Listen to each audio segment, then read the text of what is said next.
మీకు ఒక shocking news చెప్పనా? నీ వాక్యం నా పాదములకు దీపం నా త్రోవకు వెలుగనే వచనం ఇక్కడ పనికిరాదు.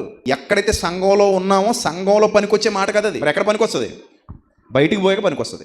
అంటే వాక్యం ముందు ఎక్కడికి వెళ్ళాలి? మన హృదయంలో వెలగాలి. హృదయంలో వెలిగినప్పుడు నడక లోకంలో జరుగుతుంటుంది. మీరు ఎంతసేపు ఉంటారో చెప్పండి. ఇక్కడ గంట 2 గంటలు. ఈ 2 గంటలు నేను ఏదైతే బోధిస్తున్నానో దేవుని సేవకుడిగా, అది ఎక్కడికి వెళ్తుంది? మీ హృదయంలోకి వెళ్తుంది. అది మీ జీర్ణ వ్యవస్థ, అరిగించుకునే వ్యవస్థ అనమాట. శరీరానికి తిన్న ఆహారం ఉదరంలో అరుగుతుంది, ఆత్మకు తిన్న ఆహారం హృదయంలో అరుగుతుంది. హృదయంలో అరిగిపోతున్న ఎక్కడ శక్తిగా మారాలి? లోకంలోకి వెళ్ళాక. నీకు సమస్యలు ఎక్కడొస్తాయి?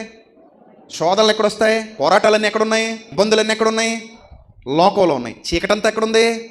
లోకంలో ఉంది. సాతాను నిన్ను ఎక్కడ శోధిస్తాడు? లోకంలో శోధిస్తాడు. ఇప్పుడు నీకు దీపం ఎక్కడ కావాలి అంటే ఇక్కడ వెలిగించుకుని అక్కడ వాడుకోవాలన్నమాట.